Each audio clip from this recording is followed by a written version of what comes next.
Para todos. Bueno, bienvenidos a una nueva Weekly Kickoff. Diego está de viaje al interior, por lo tanto hoy me tocará co-liderar esta charla con mi buen amigo el señor Matteo Recchini. Nos toca una linda semana para analizar. La semana pasada realmente pasó de todo. Voy a arrancar yo haciendo un poquito un raconto de lo que pasó en Estados Unidos, que no fue poco. Y luego le pasaré la pelota a Matteo, que también de Argentina tiene bastante para analizar. Y yo ya había presentado la semana pasada los cambios en las carteras offshore.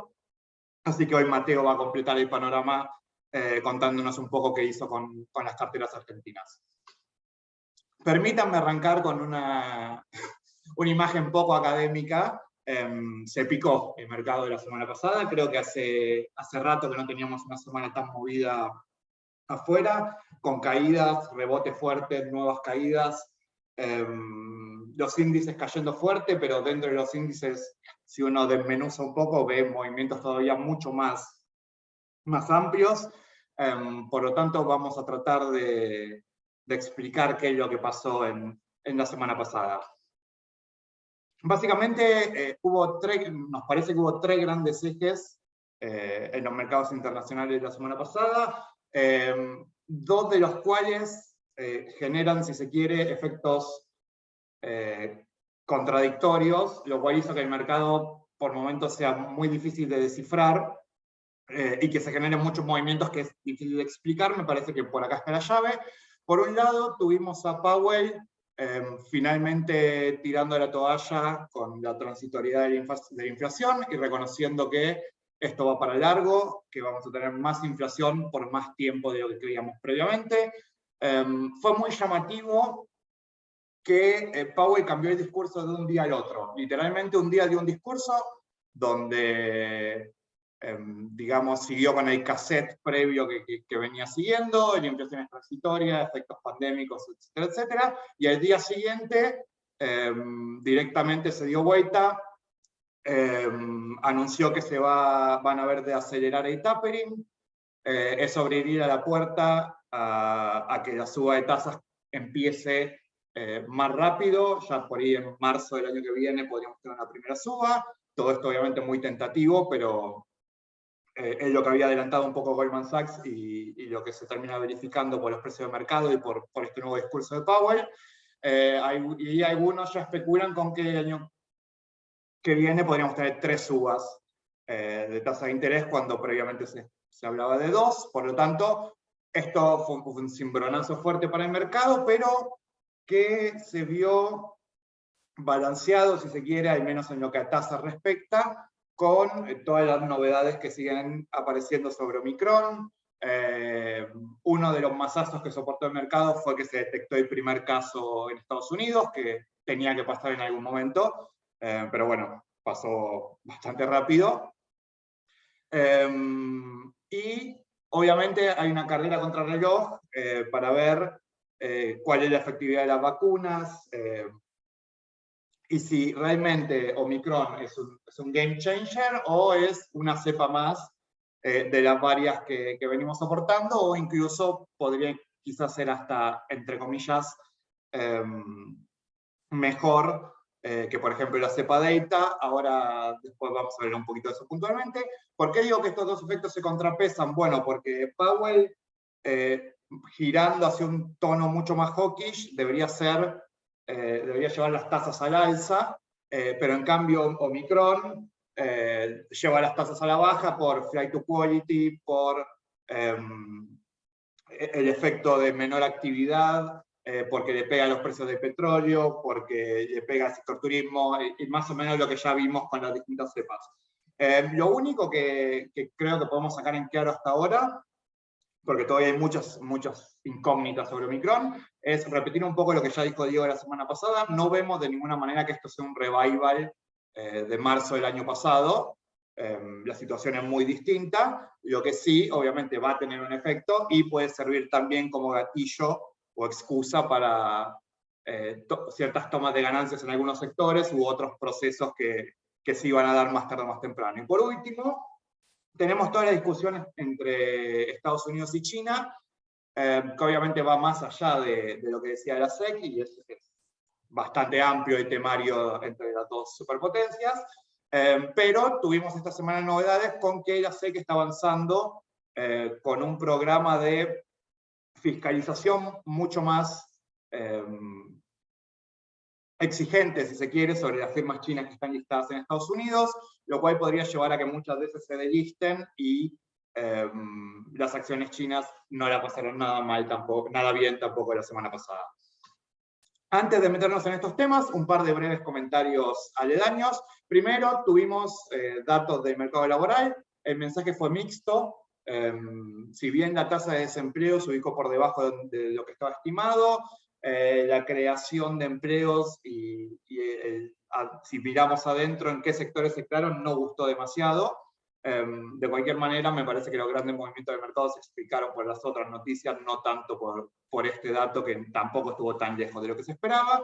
Y segundo comentario, se acabó la novela del shutdown, de que el Tesoro norteamericano se queda sin dinero, de que van a defaultear los treasuries, que cada tanto aparece cuando se acercan al límite de deuda. Hubo acuerdo parcial, digamos, hasta el 18 de febrero. Tenemos tregua y tiempo para tratar de buscar una solución más de largo plazo.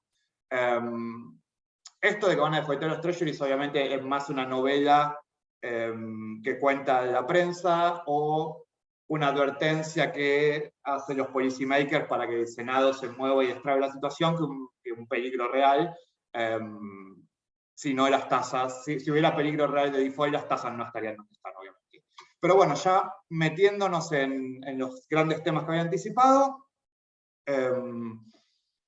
lo que les había dicho, Powell diciendo que está abierta la puerta para acelerar el tapering, que ya no se puede hablar más de transitorio, que están viendo presiones de precios muy amplias, ya no son solo un par de sectores que tuvieron problemas con la pandemia, o la escasez de chips, o los autos usados y demás, si se quiere, excusas que se fueron usando cuando los primeros números sorprendieron al alza.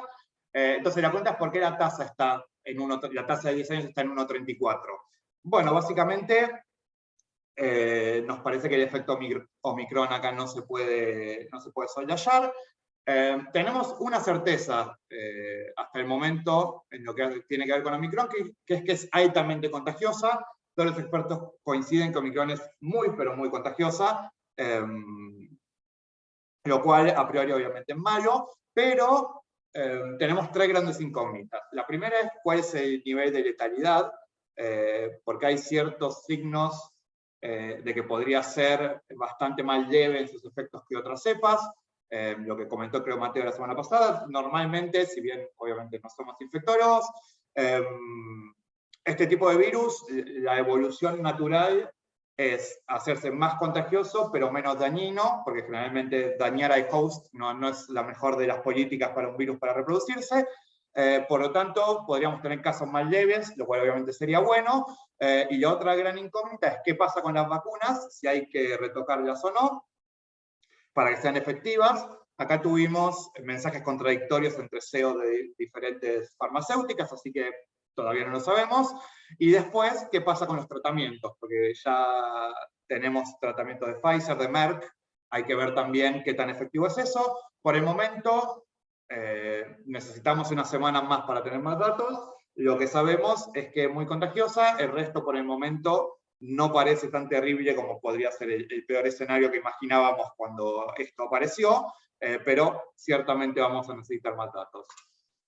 Entrando en terreno de China, Didi se va a delistar de la bolsa norteamericana. Didi es básicamente, hablando mal y pronto, el Uber chino. Ustedes saben que en China la mayoría de las apps que nosotros conocemos y estamos acostumbrados en Occidente tienen un paralelo, si se quiere, local. Didi es ese paralelo para Uber, se listó en Norteamérica, salió a 14, llegó hasta arriba de 16 y hoy estamos en $6 por acción.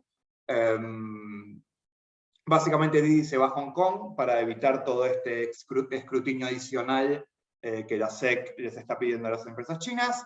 Y todo estos problemas que se dan entre China y Estados Unidos, me parece que hay que entenderlos dentro de un contexto global donde tienen un temario muy amplio de discusiones.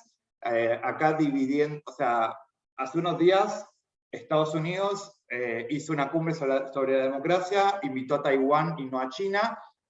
Eso para China es cruzar una línea roja que no debería ser cruzada. Si dividimos los grandes temas que hay en discusión, el primero claramente es Taiwán. Taiwán. Básicamente, para los que no están en tema, muy brevemente, Taiwán es parte de China, pero no lo es. Es de facto independiente, pero no reconocido como país independiente. Es distinto del caso de Macao o Hong Kong, donde Macao siempre estuvo bajo control chino hace mucho tiempo, Hong Kong estuvo 100 años bajo dominio británico y hace poco volvió a China, y ya sabemos lo que pasó en Hong Kong después. Y Taiwán es este último caso border, donde hay una discusión de fondo sobre la autonomía del territorio, y constantemente tanto Estados Unidos como Japón obviamente apoyan a Taiwán. Taiwán además ganó todavía más peso geopolítico por la escasez de chips. Los principales fabricantes de chips en el mundo están en Taiwán, por lo tanto es un tema que viene para largo. Y a eso se pegan una serie de temas menores, los reclamos de derechos humanos de Estados Unidos sobre varias regiones en China, si se quiere la resaca del trade deal que firmó Trump y nunca se terminó de ejecutar. Los dos necesitarían que el petróleo baje porque son grandes consumidores / importadores. Tienen asuntos de seguridad regional, Afganistán, Irán, etc. Pero sobre todo, si se quiere, ambos pueden usar al rival para satisfacer su propia agenda local. Biden ya sabemos que entre la inflación y otros traspiés no está en su mejor momento de popularidad. En cambio Xi, hace poco lo ascendieron, si se quiere, al nivel de Mao, al incluir su pensamiento dentro de los lineamientos generales del Partido Comunista. Por lo tanto, si bien uno está en una posición más débil y el otro en una posición más de poder, sirve mucho pelearse con el otro a la hora de obtener réditos internos. Entonces, como para ir cerrando mi parte, voy a mostrar 4 gráficos de mercado que nos dejó esta semana. Primero, mostrar un poquito el efecto que tuvo esta seguidilla de regulaciones chinas y peleas con la SEC y demás. Acá tenemos la línea violeta, es el S&P 500, que aún con las caídas de la semana pasada, estamos casi 23% arriba en el último año, y después JD, Tencent y Alibaba. Fíjense, Alibaba normalizado a 100, estamos 60% abajo en un año casi. Recuerden que el tema de Alibaba empezó antes que los demás, con Jack Ma, que ahí está en la foto, por si no se acuerdan, porque Jack Ma no aparece en ningún lado hace rato, criticando al gobierno chino. Podemos ver en este simple gráfico que no es la mejor de las ideas. Estados Unidos, 5 índices o ETFs de la semana pasada. Fíjense la volatilidad que tuvimos, rebotes, caídas y movimientos fuertes. Y lo único que quiero destacar acá es que dentro de esta montaña rusa que tuvimos la semana pasada, fíjense que los dos ETFs que mejor performaron, de los 5 que mostramos, son XLB, que es sector healthcare, que siempre lo destacamos como una apuesta relativamente conservadora, y también el IWD, que es el Russell 1000 Value, que ambos de estos instrumentos los tenemos en la cartera offshore balanceada. El S&P queda en el medio, y abajo quedan el ETF financiero y el Nasdaq. O sea que incluso dentro de la coctelera que fue el mercado de la semana pasada, podemos ver cierta racionalidad donde las apuestas más defensivas performan mejor que el S&P como gran benchmark general, y las apuestas más de riesgo terminan siendo más fuertemente castigadas. Ahora bien, acá cuando hablamos de grandes ETFs y obviamente los grandes índices, si bien tuvimos movimientos fuertes, seguimos estando cerca de máximos históricos, porque estábamos muy cerquita cuando arrancó la semana, pero esto de alguna manera, con Big Tech teniendo una preponderancia muy importante y con empresas muy consolidadas que no están sufriendo tanto de golpe, esto enmascara que papeles más chicos están siendo golpeados con muchísima fuerza. Ya la semana pasada comentamos este tema y sigue habiendo ejemplos. De la semana pasada nos dejó el ejemplo de DocuSign, que es una tecnológica basada en San Francisco que se dedica a digitalización de contratos y demás. Pero no quiero hablar de DocuSign, quiero hablar de lo que pasó. Presentó balance, no gustó el guidance y la empresa cayó 40%. Señal de que no es momento para apuestas demasiado especulativas, si no estamos muy seguros de lo que estamos haciendo. El mercado zarandeado de los dos lados por un posible nuevo rebrote de la pandemia y por un Powell que dejó la suelta de palomas de lado y empieza a hablar de controlar la inflación tomando medidas, hace que el mercado se repregunte si los múltiplos que estaba convalidando para muchas empresas no estaban un poquito demasiado pasados, y pueden pasar este tipo de cosas. Último slide de este tipo que hago. Hablando de DocuSign, se está hablando mucho también de ARK. ARK, para los que no lo conocen, es un ETF tecnológico ultra bullish, si se quiere, focalizado en papeles medianos o más chicos, biotecnología, digitalización, apuestas muy especulativas. Lo maneja Cathie Wood, que por ahí la conocen porque sale seguido en las cadenas y demás. Miren esto, desde el piso de la pandemia en marzo del año pasado, el fondo tuvo un increíble rally de 350%. Ahora, desde ahí ya devolvió más del 40%, y fíjense el clavado que se pegó la semana pasada. Ahí tienen pegado encima las principales tenencias de ARK, se pueden ver que es bastante especulativa la cartera. De hecho, DocuSign creo que está a 20, no entró por poquito. Así que nada, lo que queríamos mostrarles nuevamente y recalcar lo que dijimos la semana pasada es, sí, los índices, si bien están golpeados, no están tan mal. Ojo que las apuestas especulativas vienen sufriendo y con mucha fuerza. Dicho esto, hasta acá llego con lo mío. Después vuelvo para las preguntas. Mateo, todo suyo.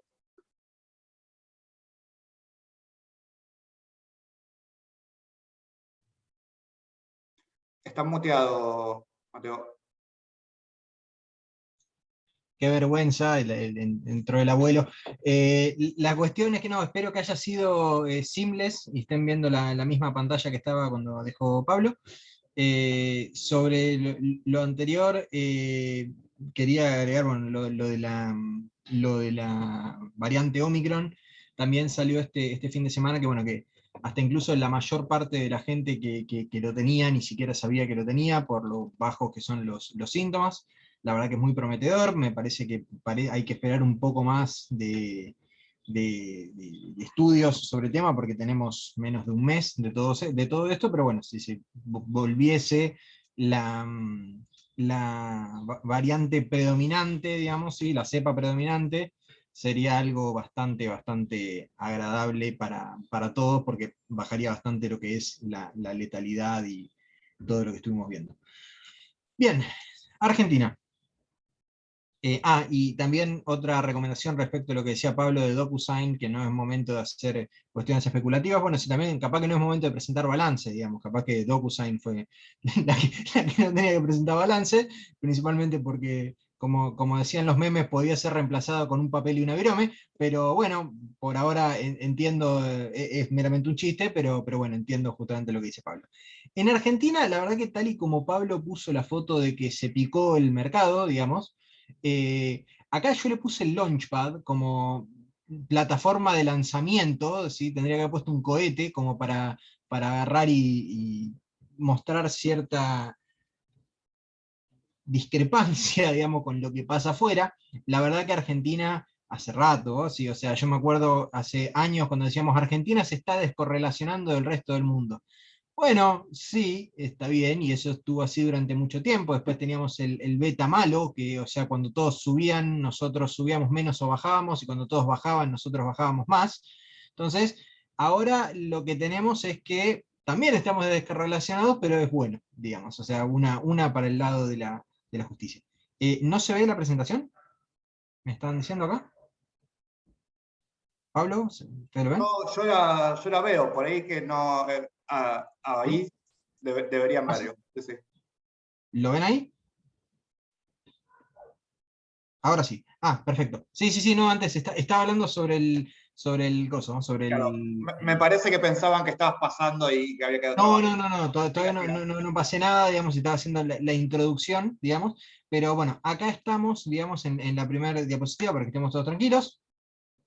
Bueno, esto, bueno, se llama rally después de la ejecución, básicamente. Veníamos de una época de masacre, digamos, acompañando afuera. Además que, bueno, fíjense, esto fue hasta el jueves pasado, digamos, desde el 26 hasta el 2. Y fíjense lo que fue esto, o sea, el viernes también subió, así que también tenemos algún que otro mejora de todas estas situaciones, pero fíjense acá, la primera de las dos columnas, ¿sí? Que la gris la sube en pesos y la verde la sube en dólares.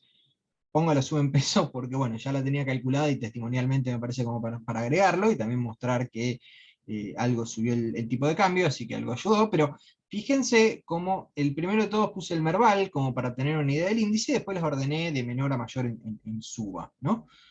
Fíjense lo que fue esto, digamos, o sea, fue una semana espectacular, digamos, ¿no? O sea, tenemos a, no la mitad, pero algunos papeles, digamos, una buena cantidad de papeles con subas de 2 dígitos en moneda dura.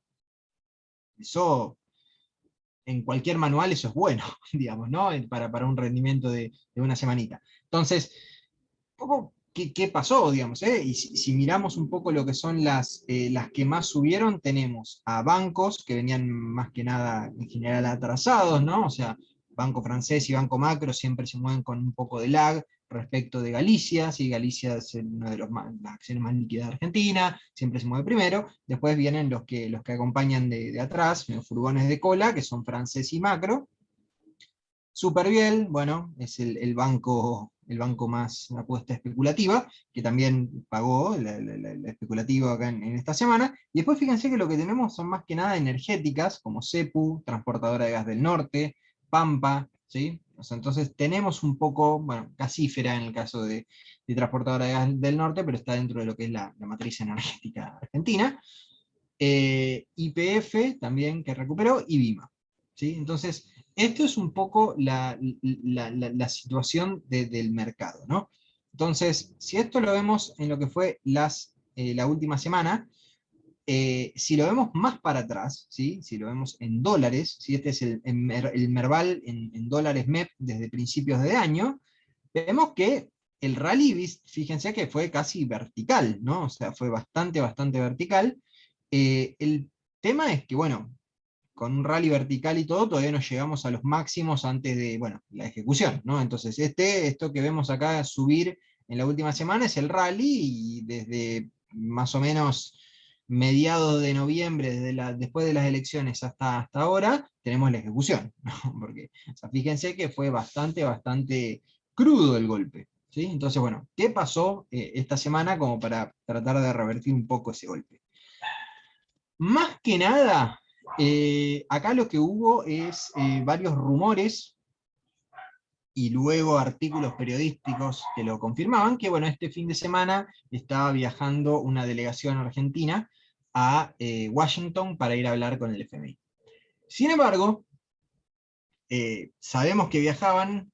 ¿Qué iban a hacer? No sabemos, no tenemos mucha idea. Siempre los comunicados del MECON son bastante protocolares. Estaban hablando de entablar conversaciones para la mejor solución del acuerdo. Está bien, eso entiendo que diplomáticamente lo tengan que decir, pero en términos de números no nos están diciendo mucho. Entonces, acá lo que tenemos es que la discrepancia de cómo se leía todo esto, porque fíjense que Infobae, o un portal, digámosle, decía que una delegación argentina partiría el sábado hacia Washington. Buenísimo. Otro medio dice que una misión argentina va a generar para cerrar las bases del acuerdo. Entonces, la verdad que esto más o menos cada uno lo leyó como quiso, sin mucha confirmación. Entonces, por ahora tenemos acá, bueno, el acuerdo, ¿arranca o no arranca? Digamos. O sea, esta es un poco la situación en la que está el mercado, que estamos todos preguntándonos esto. La verdad que los activos después de 2 semanas, casi 3 semanas, de un apaleo abusivo, digamos, a los precios, acompañados con afuera, como quieran decirle, pero la verdad que tuvimos una ejecución, básicamente. Ya creo como que cualquier mano que le tiendan al mercado agarra un poco porque realmente fue bastante fuerte. Mi opinión es que la verdad que no lo sé, digamos, o sea, no tenemos ningún tipo de confirmación, yo creo que también veníamos bastante golpeados, tiene sentido que ante cualquier buena noticia, por más nublada que sea la noticia, esto agarre un poco, pero bueno, a ver, todavía no tenemos la base por el acuerdo, no es que va a volver ahora Guzmán, ahora dentro de 15 minutos de una reunión de prensa y dice, no, no da una reunión de prensa, estoy hipotéticamente, ponele, pero o sea, no es que va a decir, bueno, cerramos con el FMI, se acabó todo, señores, ya está, vamos a pagar en tanta fecha, no.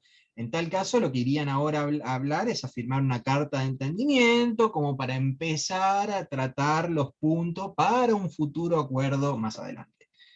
A ver, que eso suceda es bueno, porque hoy no tenemos eso y necesitamos eso para lo que realmente necesitamos más adelante. Entonces, por ahora, la verdad que eso viene bien. Cerruti ya dijo que este fin de mes le vamos a pagar al FMI los 1.800 millones de dólares que le tenemos que pagar por cuota. Entonces ya sabemos que al menos también no vamos a defaultear. O sea, esta semana lo que se aclaró es que vamos a seguir hablando y vamos a ver si ahora empezamos a hablar esta carta de intención y que le vamos a pagar. ¿Sí? Entonces, dentro de todo es como que, si bien esto está sobre algunas ruedas, un poco baladas a veces las ruedas, pero no está volcada la carreta al lado de la ruta, ¿no? Entonces, esto es un poco, me parece, lo que ayudó bastante. No fue solo el equity, ¿sí? Si lo vemos, no fue solo el equity. Acá lo que tenemos es la curva de los bonos argentinos, ¿sí? Tanto de la curva de Bonares en negro y la curva de globales en verde. La curva punteada es la de una semana antes de lo que ven en la que está de línea llena, ¿no? A ver, como pueden ver, la que más comprimió fue la de Bonares, ¿sí? O sea, tiene mucho sentido que esto suceda porque estábamos en TIR de casi 30% en la parte corta, y con un spread de legislación. No quiero decir récord porque no tengo el dato certero de que sea récord, pero si no es récord le debe pegar en el palo porque estábamos un poco más arriba de 4 puntos de diferencia en algunas partes de la curva. Eso respecto de la semana anterior. Fíjense que comprimió bastante, esto se vio con un rally bastante importante de la L30, que bueno, también, a ver, este spread de legislación tiene que ver un poco con las buenas noticias, pero también tiene que ver que esto es el aftermath, ¿sí? O sea, lo que viene después de una regulación que estuvo diseñada para que la gente no pueda operar los bonares, ¿sí? Entonces, mucho de eso, luego de las elecciones, luego de que vimos que el gran jugador que estaba vendiendo dólares en el AL30 se corrió un poco, ¿sí? Lo dejó correr un poco más para que se arbitren los tipos de cambio. Bueno, vimos caer bastante el volumen en los bonares, y se vio esta suba de tasa que ahora se está tratando de solucionar un poco. Pero como ven acá también, o sea, no es despreciable que los bonos también reaccionaron a la suba, ¿sí? O sea, otros que también estuvieron ejecutados, digamos, ven un poquito más de suba.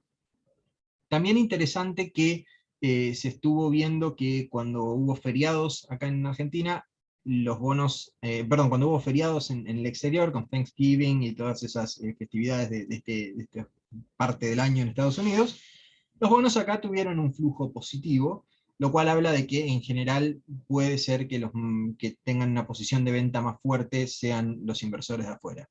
No los culpamos, pero bueno, digamos, esa me parece que es la situación, ¿sí? O sea, en otros momentos, justamente los de afuera le ponen el pecho a los activos argentinos, mientras nosotros estábamos todos tratando de sacarnos de encima hasta el último bono, acción o letra que tengamos encima. En este momento parece ser al revés. Bueno, también lo que tenemos esta última semana, pasaron varias cosas, ¿sí? Pasaron cosas, como se ha dicho en la historia argentina.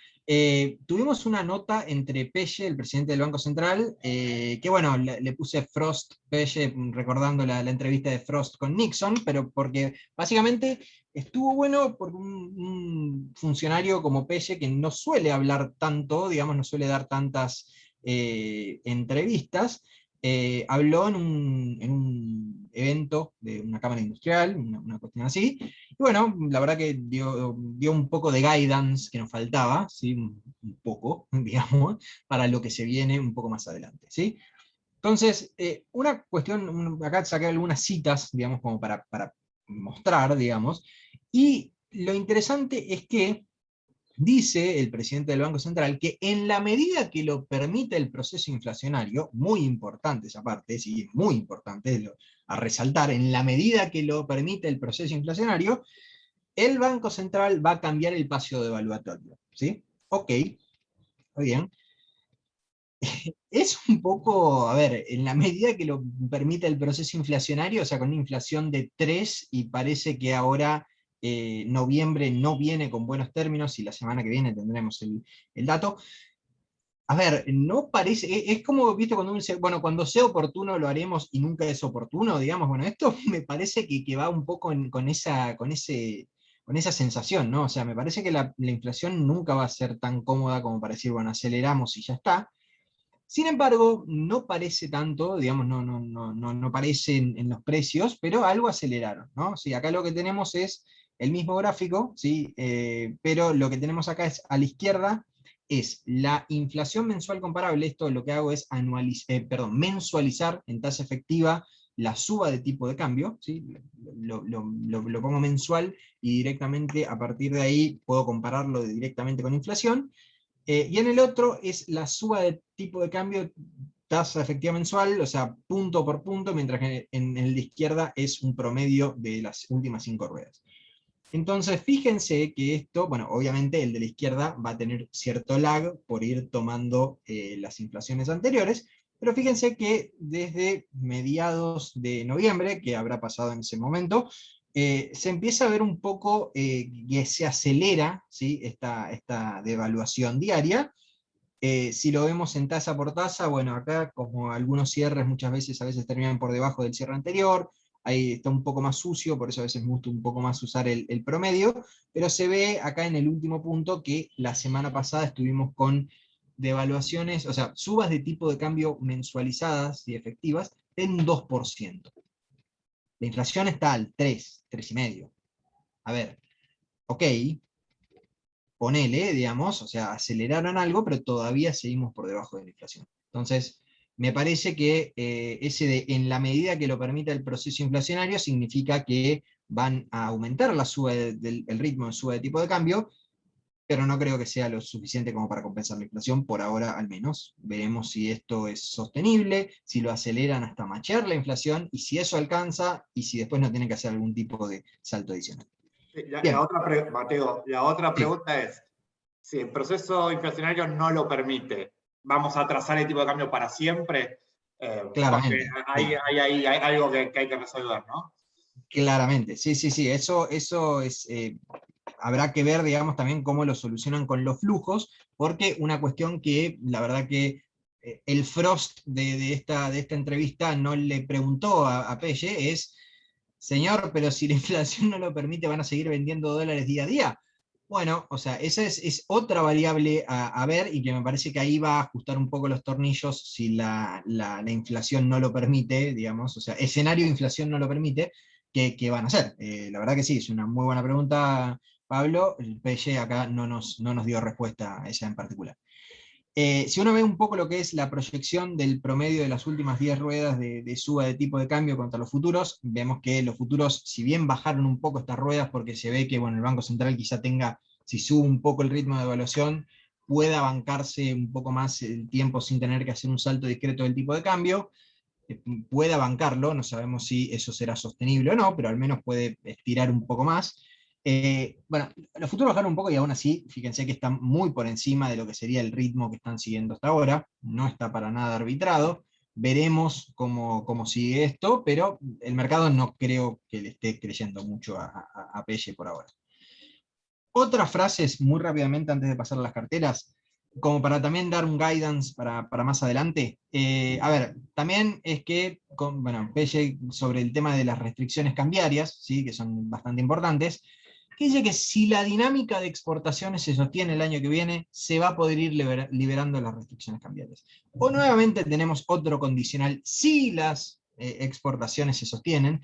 La verdad que bueno, las exportaciones vinieron bien este año y todo, tuvimos liquidación récord de soja, ustedes ya lo saben, por cuestiones de precio, más que por cuestiones de cantidad, pero aún así están vendiendo casi todos los días. La verdad que eso me parece que ahí Pelle debería estar mirando un poco más lo que son el sangrado de ventas del Banco Central más que solo las exportaciones. Acá, bueno, dice que se verá si se podrá ir liberando las restricciones cambiarias. Cual, bueno, a ver, me parece también que es una frase de funcionario, digamos. También hizo otra frase también que a veces es medio desafortunada, porque es como invocar a la desgracia, un término de policymaker. Dijo que alguien esté dispuesto a formar activos externos pagando 200 pesos por dólar no tiene ninguna racionalidad. Ya hemos escuchado varias veces a gente en su posición decir que, bueno, que el dólar está carísimo, no compren dólares. Habría que hacer el cuadrito de buscar los quotes y ponerlos en un gráfico del dólar y ver cómo siempre sube, incluso con un gráfico de tipo de cambio real, claramente. Pero bueno, a ver, esa es la visión del Banco Central, digamos, piensan que ese tipo de cambio está sobrevaluado. Después, bueno, el mercado dirá lo suyo. Otra cuestión que realmente me llamó la atención, ¿sí? Es que, bueno, que cuando habla básicamente de estos flujos de salida de capitales del país, habla de que hay que evitar el carry trade en este país, ¿sí? No dice específicamente lo que yo interpreto, pero me parece también que es apuntar a los que también están pidiendo una suba de tasas de interés, ¿no? O sea, en este momento lo que se está pidiendo al Banco Central es, están sangrando dólares, reservas todos los días, estaría bueno si pueden ver de hacer algo con la tasa, ¿no? O sea, porque además de ventas de dólares todos los días, también tienen otro instrumento que es la tasa. Sabemos que en este caso esta administración del Banco Central no es muy amiga de la tasa, digamos, ¿no? Prefiere una tasa baja como para no congelar la economía. Claramente también vienen depresiones de pandemia y que las tasas están bajas en todo el mundo, digamos, o sea, Powell se puso en halcón meramente esta semana y de un día para el otro, no podemos esperar que Pelle lo haga lo mismo, digamos, pero digamos que hay o sea, esta administración del Banco Central tiene un argumento en contra de subir la tasa de interés que justamente van a usar, que es el de evitar el carry trade. No significa que subir la tasa 2 puntos, 3 puntos, 4 puntos es poner un cartel de hay carry trade, vengan por favor, traigan sus capitales golondrina. No es necesariamente así, quizás haya un poco de espacio para subir la tasa para que sea al menos menos negativa en términos reales, digamos, no positiva en términos reales o positivas en términos de expectativa de tasa en dólares, pero bueno, me parece que vamos a tener este tipo de respuesta cuando se hable de tasa de interés. Y por último, es que hablando sobre el mercado de capitales local, esta última me parece que no da mucha idea para adelante, digamos, o sea, da la idea de lo que tienen en la cabeza, pero me sorprendió la frase, es que hablando del mercado de capitales local, dice que si no logramos desarrollarlo va a ser difícil que la economía pueda digerir esos 4.4 billones con B de pesos que hoy tiene esterilizados el Becerra, digamos. A ver, está bien, entiendo eso, digamos, el tema es que me parece que, bueno, o sea, estamos hablando de que se busca que el Banco Central, que el mercado local se desarrolle para que el Banco Central pueda colocar el dinero que tiene esterilizado. Entonces, es como que me están diciendo que nosotros vamos a emitir lo que sea necesario para salvar a la patria, digamos, entre comillas, pero después hagan algo para colocar ese dinero, porque si no esa bola nos va a destruir a todos, digamos, ¿no? O sea, poniéndolo en términos infantiles, ¿no? Pero, o sea, la cuestión es que me parece que justamente la idea del Banco Central, que es la que siempre mencionan todos los funcionarios en general de la administración, de otros ministerios también, es que esto, digamos, o sea, esta emisión se soluciona con crecimiento, tanto económico como del mercado de capitales, lo cual, bueno, es una apuesta valiente, digamos, ¿sí? O sea, corajuda, porque bueno, si ese crecimiento no llega, digamos, o sea, si no, si no tenés directamente que la ecuación monetaria de M por B es igual a P por Q, digamos, si no crece ese Q, y crece el B que está del otro lado del igual, vamos a tener una inflación que va a ser bastante interesante, ¿no? Entonces, esto es, junto con todo lo demás, decir, bueno, hay que crecer, tiene que crecer el mercado, no tenemos que subir la tasa, y vamos a licuar a fuerza de crecimiento toda esta emisión que tuvimos durante muchísimo tiempo. Nuevamente es una confirmación de lo que estaban pensando, pero bueno, la frase no me pareció muy feliz, porque suena medio como una amenaza, pero la verdad que bueno, esa es la frase de Pellet. Sobre las carteras, la verdad que bueno, acá me quedó, bueno, agregar un gráfico interesante, pero bueno, es un poco más complicado de encontrar los datos de series históricas, me va a quedar para la próxima. Es que en las carteras locales hicimos algunos cambios, ¿sí? En la cartera moderada en dólares teníamos, ¿sí? Acá marqué con un cuadrito en rojo, teníamos antes GD30D, lo pasé a L30D, básicamente por lo que les comentaba antes en la de los bonos, ¿sí? Por ese spread de legislación, ¿sí? La diferencia entre el GD30 y la L30, nos parece que eso en algún momento, bueno, es por causas regulatorias en parte, que en algún momento eso tiene que tender a achicarse, y cuando tienda a achicarse va a ser bueno para el AL30 en general. Entonces decidimos que, bueno, siendo que es un riesgo similar, digamos, ¿sí? por una parte táctica, un trade táctico, decidimos pasar algo al AL30. No algo, perdón, todo, o sea, toda la posición de GD30 a L30. Luego, en la cartera moderada pesos, en general, tanto esta como el próximo cambio, digamos, en la otra cartera tienen que ver con, bueno, ya vimos lo que pasó en el mercado local después de las elecciones, fue una masacre, ¿sí? O sea, una caída casi vertical. Entonces decidimos que me parece que, bueno, que eso es comprar con el rumor, vender con la noticia. Hubo muchas ventas con la noticia de las elecciones, y ahora, bueno, pueden aparecer estas no sé si decirle buenas noticias, o noticias al menos no tan malas, digamos, que pueden llegar a generar alguna que otra suba de precio, y por ende nos pareció prudente en este momento pasar de apuestas en acciones, sí, un poco más conservadoras, que siempre veníamos hablando, tener Galicia, tener Loma, a apuestas un poquitito más especulativas por este fire sale que tuvimos, ¿no?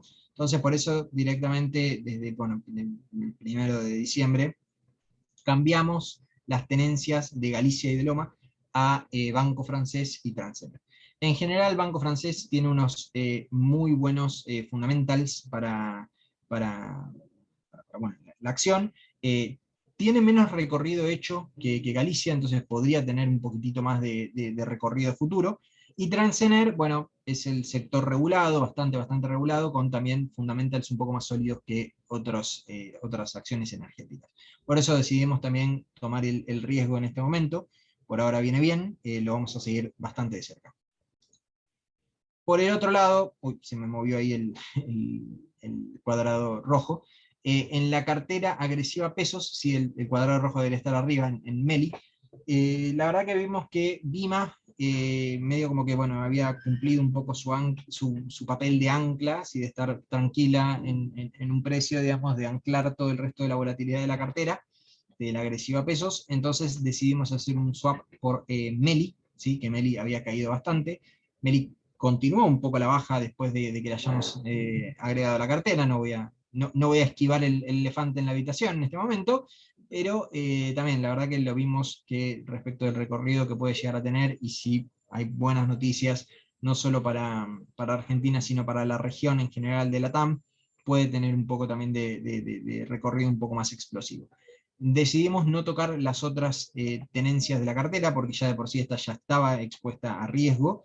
Entonces, por ahora no estaríamos tomando más riesgo del que ya hay. Dicho eso, acá tenemos, bueno, un poco, no quiero dejarlos viscos con la cantidad entera de cosas que hay acá, pero como para que sepan los rendimientos generales, en general, digamos, al menos un paneo rápido, se ve que las carteras todavía tienen una buena diferencia, ¿sí?, respecto de lo que son los benchmarks. Lo venimos llevando bien, así que por ese lado, la verdad que estamos conformes con los rendimientos de los últimos meses. Dicho eso, y para no pasarnos mucho del tiempo, siendo las 10:17, dejamos un poco de espacio para preguntas. Bien, Mateo, largo yo. Dale. Tuvimos ya 2 preguntas sobre Alibaba, se nota que la mención en la presentación llamó a los tenedores. Vamos a escribir esta semana un informe cortito sobre Alibaba, como para sentar nuestra posición, se las anticipo. Realmente es una decisión muy difícil para el tenedor hoy de Alibaba que hacer, y básicamente hay 3 cosas a tener en cuenta. Primero, si dominamos por ratios, Alibaba está barato contra cualquier otra tecnológica de cualquier lado. Ahora, la gran pregunta es, ¿ese es hoy el factor principal a la hora de decidir si tenemos Alibaba o no? Y ahí abrimos otros 2 grandes temas. Uno es, así como se deslistó Didi, mañana se puede deslistar Baba y hay que ir a operar a Hong Kong y o Shenzhen, que no es para cualquiera, o sea, eso es un peligro latente y que me parece que explica parte de la última parte del golpe, pero que viene de largo. ¿Y por qué viene de largo? Bueno, básicamente porque Jack Ma se puso en contra al Partido Comunista Chino y básicamente en China, si te pones en contra de un gobierno, no es que dentro de 4 años capaz que gane la oposición y se te va el problema, no, esto va a seguir así, por lo menos por mucho tiempo, por lo tanto es una gran pregunta, ¿cómo puede la empresa dar vuelta a la página cuando tiene a los reguladores todopoderosos en contra, donde mañana vienen literalmente y te dicen, bueno, esta parte de las ganancias me la tenés que dar para fomentar el bien común o lo que sea? La verdad, nosotros le tenemos bastante respeto a la situación china, por eso no tenemos ningún papel individual en nuestras carteras, ni siquiera tenemos ETF ni nada, solamente tenemos una participación indirecta vía el ETF de emergentes, y eso es lo que nos animamos. La verdad que para recomendar papeles individuales, me parece, la verdad que es muy, muy complicado. Sobre todo Baba, que está en una situación muy particular, pero bueno, en esta semana vamos a tratar de mandar el informe con los pros y los contras que vemos, y después, lamentablemente en este caso, me parece que es una decisión muy personal. Es difícil decir compren o vendan al aire, porque realmente puede pasar cualquier cosa, puede rebotar fuerte, como puede seguir cayendo, como puede terminar operando solo en Hong Kong, y ahí tenés un problema hasta de cómo salir cuando quieras salir. Bien, ¿qué más? Puede ser que no haya en las carteras ETF de oro como activo defensivo. Oro, de hecho, lo venimos comentando, lo tenemos en la mira. No nos gustó un movimiento que hizo el oro cuando confirmaron a Powell. Y de hecho no estamos viendo la explosión en el oro que deberíamos ver en un escenario de inflación ya hasta reconocida por Powell. Lo estamos siguiendo de cerca, es probable que en alguna cartera entre en el próximo mes. Ahora, para quien quiera sumar exposición al oro a las carteras que administran, nos parece bien, muy razonable. 6-8%, sea en GLD directo para traquear el commodity directamente, o sea en Gold con Barrick, o sea en los ETF de mineros, en la vía que ustedes consideren, no nos parece para nada mal. Sector semiconductores también preguntan, y la verdad que se ve, no se ve barato el sector ni mucho menos, grande balance, sobre todo Nvidia. Es una apuesta de riesgos para un perfil agresivo. Me cuesta decir que es el momento de comprar, que el momento de comprar era quizás hace un año, el momento obvio, que bueno, obviamente todo es obvio cuando miramos por el retrovisor. no sé si es el sector para apostar en este contexto. También dicho eso, es otro de los sectores, hace poquito escribimos sobre infraestructura, ahora esta semana también vamos a sacar un informe sobre reestructuraciones corporativas, semiconductores también es otro sector que tenemos en la mira para escribir, así que probablemente en breve también escribamos algo de eso. Bancos en Wall Street a la baja en el corto plazo. A nosotros, sector bancos, nos gusta, de hecho sumamos exposición en la cartera agresiva a principios de este mes.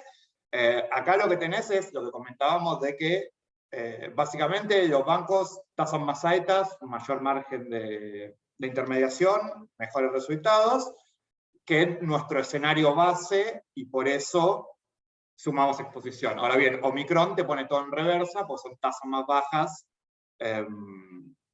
y te juega en contra, y por eso bajan los bancos. Nosotros creemos que es momento para posicionarse en bancos, porque vemos Omicron, si se quiere, como un blip en un camino al alza de las tasas. Ahora, obviamente, si para que nosotros es un blip, terminan siendo tasas más bajas por más tiempo, y el sector financiero no va a andar tan bien como esperábamos.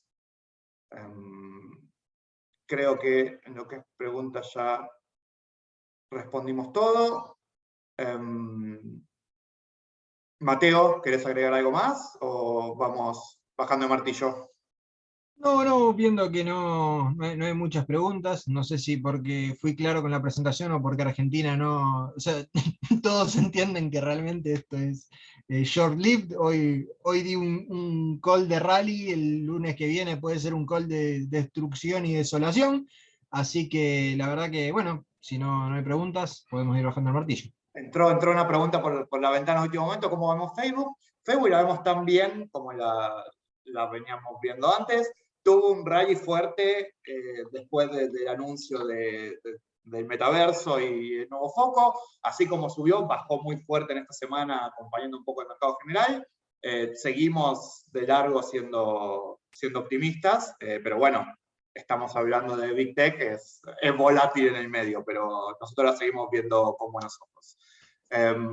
Entonces podemos ir cortando acá. Mateo, vamos a buscar 4.4 billones de pesos, tenemos que colocarle para el central, así que tenemos mucho trabajo por hacer.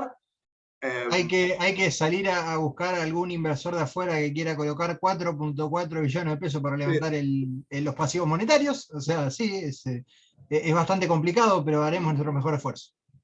Bien, último, Mateo, me preguntan por Sí. Meili, que lo ven con un ratio mucho más alto que Amazon, y bueno, también cayó bastante. No sé si tenés algún comentario final sobre Mercado Libre. Sí, a ver, Meli en sí, digamos, es como también lo que se apuesta es, está bien, Amazon tiene un PI de 66, claramente, Amazon opera en países más desarrollados, en sí, justamente Meli tiene la apuesta implícita del crecimiento de estos países emergentes y el desarrollo en los que opera, así que yo sí, en ese sentido, digamos, para una cartera de más largo plazo, creo que, bueno, Meli va a tener que hacer como el Banco Central y licuar con crecimiento bastante de todos estos no tiene pasivos monetarios, Meli, pero bueno, de todo este sobreprecio que tiene. No sé si lo pensaría para una cartera de muy largo plazo, pero más que nada lo agregamos a una cartera agresiva que justamente tiene todos estos trades de más corto plazo y que tiene una cuestión una posición más táctica. Pero sí, estoy de acuerdo, en ese sentido yo creo que de ir a un perfil más de inversión y no tan especulativo, iría a una tipo Amazon. No sé, Pablo, si vos opinás parecido. Sí, básicamente la diferencia en el precio de bienes que asusta es esa. Una opera en un mercado maduro y la otra está creciendo en Brasil, México, etcétera. Hacen lo mismo, pero con perfiles muy diferentes. Hago un comentario final que acá dicen, ¿fue buen trade comprar la deuda a nivel de 2001? Sí, fue buen trade. De hecho, comprando en paridades abajo de 30 en el mediano y largo plazo, no sé si decir es difícil perder, porque en Argentina nunca es difícil perder, pero tenés colchón para ganar. Ahora bien, comentario final, tengamos en cuenta que se juntó el gabinete económico y decidieron pagarle al FMI en diciembre, que después lo anunció Cerruti, lo cual es bueno. Ahora, que se hayan tenido que juntar para definir que van a pagar es malo, porque debería saberse que le vamos a pagar al FMI sin que se tenga que juntar. Por lo tanto, Argentina sigue estando entre algodones. Sí, ahí también me parece que una pequeña diferencia que tenés con el tema de los bonos es que, bueno, es malo, digamos, que no tengan cupón, porque básicamente hoy no los quiere nadie. Básicamente es como comprar equity de Argentina, casi los bonos nuestros, porque no pagan nada. Pero bueno, dentro de todo también lo que asegura es que no van a entrar al menos en default, porque hay que pagar monedas por ellos. Habrá que ver también cuál es el resultado, digamos, ¿no? Con todo este tema de las negociaciones con el FMI, porque si pueden negociar exitosamente con el FMI, que da un poco más de margen para pagar. Pero como dice Pablo, tenemos que juntarnos para hablar de que le vamos a pagar al FMI, mientras que, o sea, parece como que fue una jugada medio oportunista para que este fin de semana al menos les abran la puerta, ¿no?